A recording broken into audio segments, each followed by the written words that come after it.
Halo sahabat semua, jumpa lagi dengan admin. Pastinya kalian saat ini sedang berada di channel Sarjana Wibu. Bagaimana kabar kawan-kawan pada hari ini? Semoga kalian semua baik-baik saja. Pada video kali ini, admin akan melanjutkan cerita manhwa yang berjudul Legendary Spear Knight. Dan ini adalah video part yang ke-37. Bagi kalian yang belum mengetahui atau ketertinggalan alur cerita dari manhwa ini, silahkan kalian tonton pada video admin sebelumnya. Untuk link video juga sudah ada di deskripsi. Baiklah, tanpa berlama-lama lagi, langsung saja mari kita masuki alur ceritanya.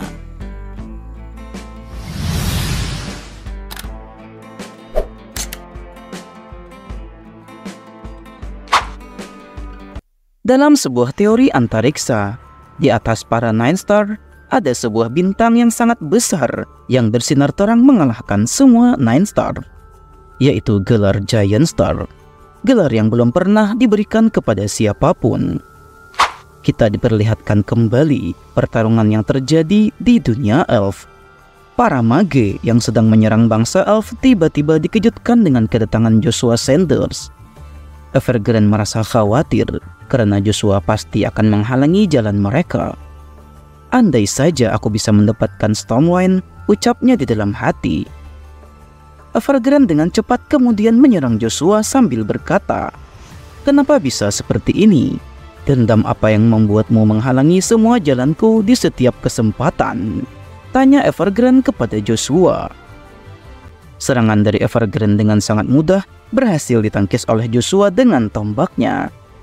Joshua berkata, "Rasa kesalmu terhadapku tentu sangat membuatku senang," ucap Joshua. "Kau menikmati semua ini, bukankah kau hanya mengejar ketenaran dan kekayaan saja?" tanya Evergrande. "Kau memang benar, tapi itu bukanlah tujuanku yang sebenarnya," ucap Joshua.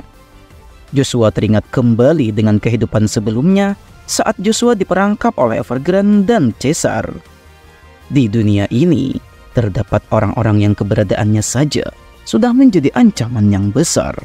Dan kau adalah salah satunya, Joshua. Itulah yang diucapkan oleh Evergrande.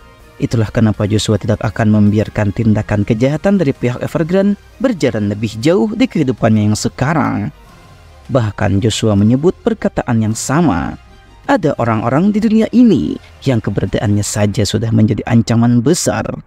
Dan itu adalah aku, ucap Joshua, mengaku kalau dirinya sendiri adalah ancaman bagi kekaisaran. Evergrande sangat terkejut dengan perkataan dari Joshua yang sama persis dengan penilaian di mata mereka. "Kau tidak salah mengiraku yang mencari ketenaran dan kekayaan. Aku bisa saja mendapatkan hal itu kapanpun aku mau dengan kekuatan yang kumiliki. Tapi aku tidak pernah memperdulikan sesuatu seperti itu. Hal yang paling penting bagiku hanya ada satu, yaitu rekan-rekanku. Atau lebih tepatnya, para sampah yang kukira adalah teman. Ternyata mereka hanyalah pengkhianat," ucap Joshua. "Sekarang aku akan menunjukkannya kepadamu. Dengan tombak yang kau takuti ini, aku akan mengalahkanmu dengan senjata hebat yang pernah menumbangkan semua musuh kekaisaran." Evergrande menyebut kalau Joshua hanya mengatakan omong kosong belaka. "Dan akulah yang akan memusnahkanmu lebih dulu," ucap Evergrande. Lewat pesan telepati, Evergrande meminta agar para mage mengaktifkan sihir yang sudah mereka siapkan dan segera menyegel mana yang ada di dalam pohon yang Yggdrasil. Para bawahan Evergrande memulai aksi mereka untuk mengaktifkan sihir tersebut. Nampak cahaya biru mulai menyelimuti pohon kehidupan di dunia elf. Mereka tertawa karena Joshua pasti tidak akan bisa melakukan apapun jika di sekitarnya tidak ada cakra sihir. Namun apa yang terjadi? Ledakan yang sangat dahsyat terjadi di sekitar mereka. Rupanya itu adalah Sirken dan juga Iselin yang bergerak menghentikan tindakan mereka. Sirken berkata, "Aku kesatria pertama dari Tuan Joshua telah tiba di tempat ini." Setelah beberapa saat, Evergrande merasa aneh kenapa sihir mana di dekat mereka masih saja tidak tersegel sesuai rencana mereka.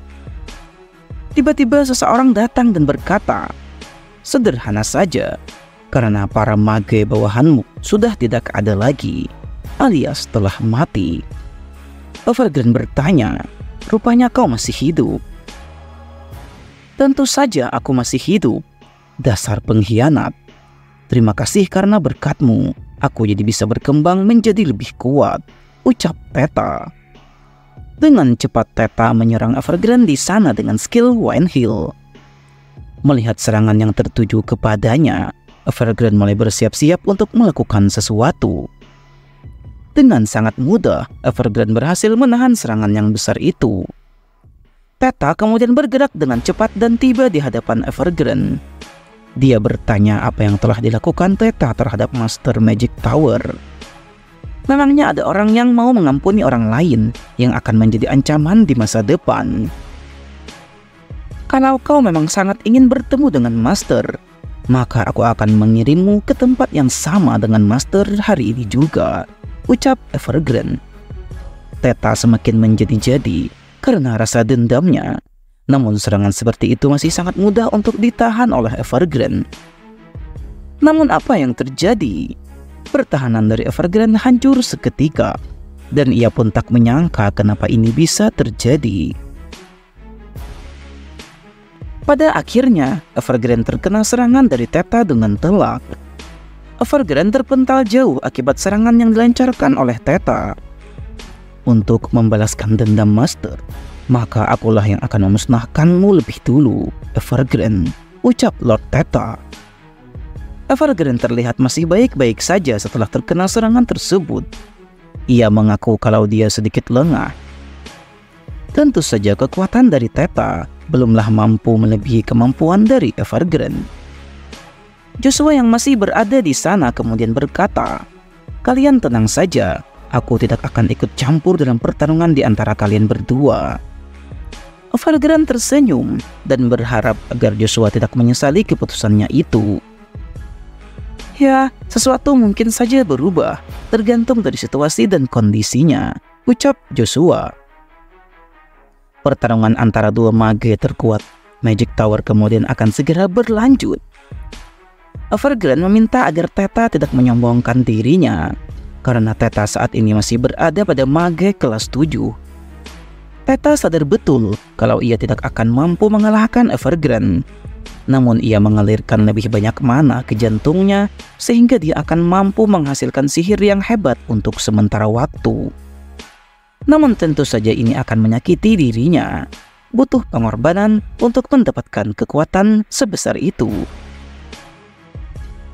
Theta mengeluarkan skill yang ia sebut dengan Triple Twin Cyclone. Skill sihir yang sangat luar biasa dikeluarkan oleh Theta di sana. Tindakan dari Theta mengejutkan Evergreen.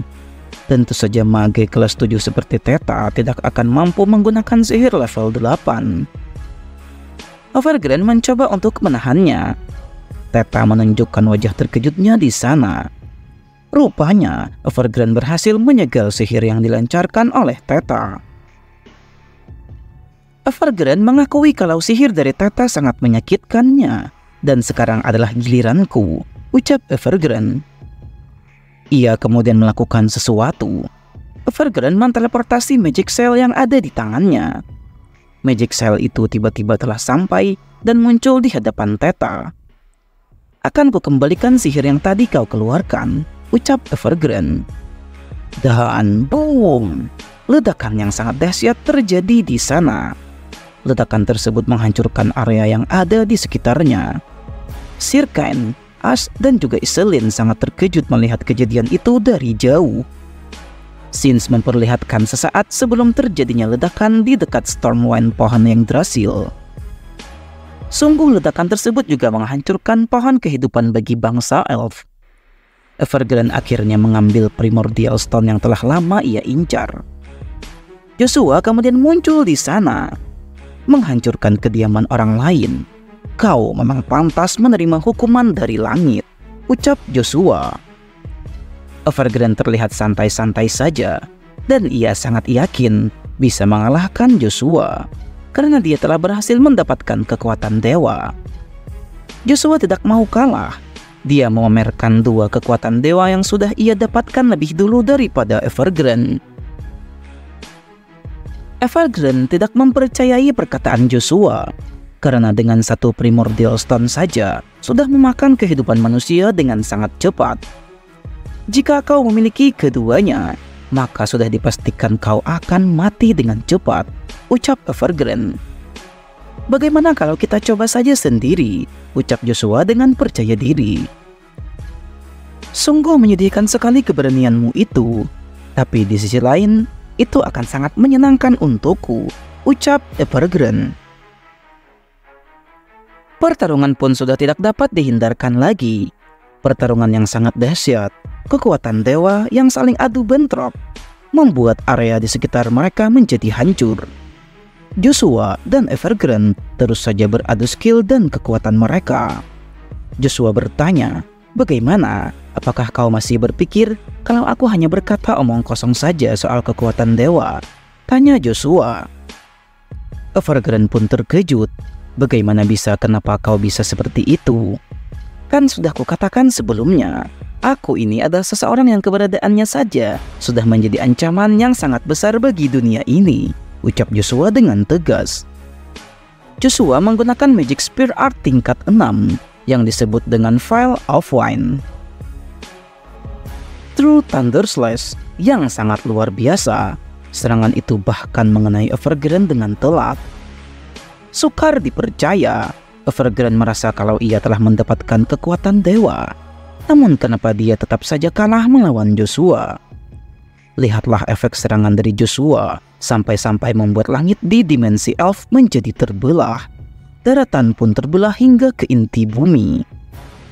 Evergrande yang telah tewas kemudian tersadar kembali di dimensi lain milik Joshua. Ia bertanya kenapa dirinya masih hidup, padahal tubuh aslinya telah terbelah menjadi dua. Joshua menjelaskan tentang batu Genesis yang memiliki trait lain selain kekuatan alami mereka. Bronto melambangkan pertumbuhan, dan magma menandakan kehancuran, serta Stormwind mewujudkan simbiosis. Evergrande tidak ingin mendengar penjelasan lebih lanjut dari Joshua. "Apa yang sudah kau lakukan kepadaku?" tanya Evergrande. Joshua mengaku kalau dirinya telah mengamati Evergrande sejak lama. "Kau itu bukanlah orang yang akan menghabiskan waktu sebagai bawahan seperti Orphis. Kau adalah orang yang tidak akan ragu menggunakan berbagai macam cara untuk mencapai suatu tujuan. Bukankah itu alasanmu bergabung dengan Caesar? Karena dia akan mewujudkan ambisimu dengan menjadi Kaisar Avalon, dan tentunya penyatuan dunia di bawah kekaisaran Magic. Tentu saja kalau kau mau mewujudkan hal itu, dan Caesar harus mati di tanganmu," ucap Joshua kepada Evergrande yang hanya bisa terdiam saja. Pada hal ini, Kaisar Marcus pasti sudah mengetahui apa yang telah direncanakan oleh Evergrande. Tapi Kaisar Marcus tidak terlalu memperdulikannya, karena Evergrande tidak dianggap sebagai ancaman besar baginya. Kaisar Marcus malah berencana untuk memanfaatkan Evergrande sebelum akhirnya ingin membuangnya. Dan Kaisar serta Evergrande sama-sama berpikir untuk bisa mengendalikan satu sama lain. Sayangnya, Kaisar Marcus melakukan kesalahan dan dia pun terbunuh pada momen itu. Dan anaknya yaitu Pangeran Caesar mendapatkan tahtanya. Satu-satunya alasan kenapa ini bisa terjadi adalah karena ada pihak ketiga yang bahkan Kaisar tidak menyadarinya. Pihak ketiga ini sudah menggunakan pengaruh terhadap kekaisaran sejak lama, memanipulasi mage hebat seperti Evergrande sebagai bidak. Pihak ketiga ini lebih tepatnya dia. Nama dia adalah Heimdall, ucap Joshua. Sampai di sini, kita belum mengetahui siapakah Heimdall dan apa motif serta tujuannya yang sebenarnya. Identitas Heimdall yang sudah terungkap sedikit demi sedikit, dan semua rencananya akan kacau, ucap Joshua. Evergrande kemudian tertawa setelah mendengar apa yang dikatakan oleh Joshua. "Apakah kau hanya mengetahui namanya saja? Sungguh sangat mengecewakan. Pada akhirnya, kau hanyalah manusia biasa sepertiku. Meski nama Joshua telah terkenal, tapi kau hanyalah sebagian dari roda takdir dunia ini yang terus berputar. bagian kecil yang tidak ada dalam rencana, ucap Evergrande. Joshua kemudian bertanya, apakah kau menyebut itu karena aku juga memiliki darah kekaisaran? Tanya Joshua. Joshua mengetahui identitas aslinya sebagai keluarga kekaisaran setelah menerima surat dari Cesarin. Evergrande berkata, kalau hubungan di keluarga kekaisaran itu sangatlah kompleks, dan takdir dari keluarga kekaisaran Avalon tidak akan pernah berubah. Kau tidak akan pernah bisa menyaingi status dari Pangeran Caesar, ucap Evergrande. Evergrande meminta agar Joshua dengan cepat mengakhiri hidupnya, karena bagaimanapun juga dia tidak akan membocorkan informasi apapun kepada Joshua. Bunuh saja aku dan akhiri semua ini, ucap Evergrande.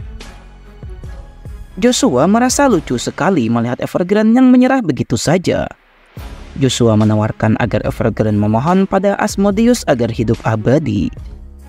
Evergrande menegaskan kalau ia tidak berminat sama sekali menjadi undead atau mayat hidup seperti syarat Dick Orpheus. Joshua menguji tekad darinya yang tidak mau meminta pertolongan pada Asmodeus. Joshua telah mempersiapkan sesuatu untuk mengakhiri hidup Evergrande.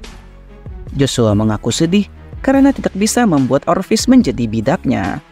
Tapi kali ini Joshua harus berhasil menjadikan bidak dari Evergrande.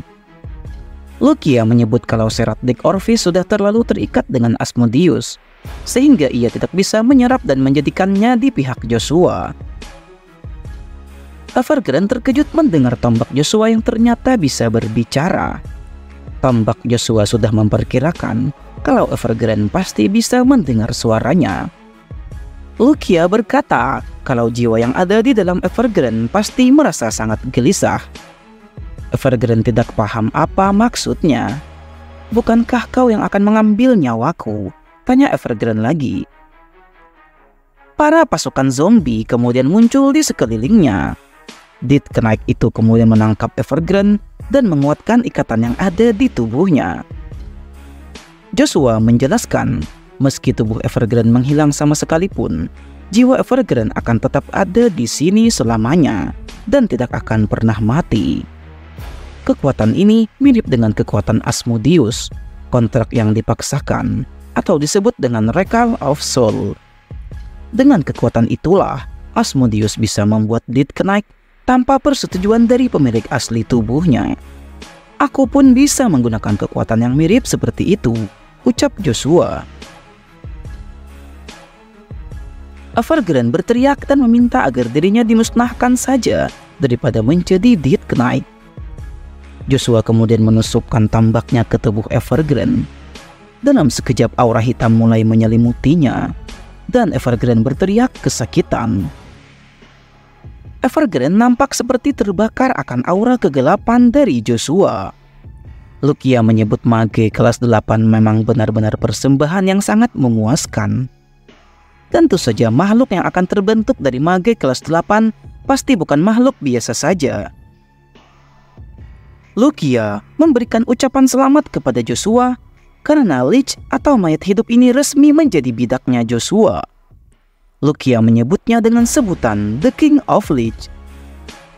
Sins kemudian memperlihatkan dunia dari bangsa elf yang sudah hancur berantakan, yang asalnya subur menjadi tandus. Iselin nampak terkejut melihat sesuatu di dalam bola sihirnya. Entah apa yang telah terjadi di dalam sana. Merasa sangat sedih melihat dunianya hancur berantakan, dan pohon kehidupan milik mereka telah mati. Kain dan Iselin turut bersedih melihat As seperti itu. Para elf lain kemudian memanggil As dengan sebutan Ellenburst yang telah kembali. Bangsa elf telah menunggu kembalinya Ellenburst yang telah berkorban demi mempertahankan bangsa elf. Teta yang telah menceritakan semuanya, dan As yang sudah membawakan bala bantuan untuk mengusir orang-orang yang menyerang dunia elf. Freya mengajak As untuk membangun tempat tinggal mereka lagi bersama-sama. Namun As sudah tak punya harapan lagi. Black Dragon dan Icarus kemudian tiba di sana. Para elf langsung memberikan penghormatan kepada Dragon Crevice. Black Dragon memahami tanpa adanya pohon kehidupan maka bangsa elf tidak akan pernah bisa bertahan hidup. Inilah saat yang tepat bagi bangsa elf untuk keluar dari sini.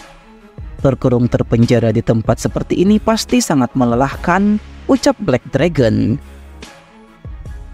Black Dragon menyarankan agar bangsa elf membuat sebuah kerajaan elf agar terhindar dari kejahatan manusia. Joshua tiba-tiba muncul dan membenarkan perkataan dari Black Dragon. Joshua bahkan akan memberikan perlindungan dan perlawanan terhadap mereka yang mencoba menyakiti bangsa elf. Sekarang kalian bisa pergi kemanapun dengan bebas, ucap Joshua. Ash sangat terharu dengan perkataan dari Joshua dan Black Dragon. Di sisi lain, Iselin menunjukkan wajah aneh, ekspresi kekhawatiran akan terjadinya sesuatu. Sesuatu yang besar sedang terjadi di dunia manusia. Pada hari ini, tahun 753 kalender dunia, perang besar antar benua telah dimulai. Rupanya, Iselin melihat perang besar yang mulai bergejolak dan terjadi di dunia manusia. Perang tersebut memperlihatkan Duk Agnus yang sedang diserang oleh pasukan musuh. Entah apa yang akan terjadi berikutnya. Sungguh cerita ini semakin menarik untuk kita nantikan. Bagaimanakah lanjutan ceritanya? Nantikan lanjutan ceritanya pada video admin berikutnya. Dan ini adalah akhir dari cerita pada video kali ini. Bagaimana menurut kalian cerita pada video kali ini? Silahkan kalian tulis pendapat kalian di kolom komentar. Jangan lupa untuk selalu mendukung channel ini dengan menekan tombol subscribe bagi kalian yang belum subscribe channel ini. Like video ini jika kalian suka, serta bagikan video ini kepada teman-teman kalian. Baiklah, sampai di sini dulu perjumpaan kita pada video kali ini. Admin izin pamit undur diri dan admin ucapkan terima kasih banyak.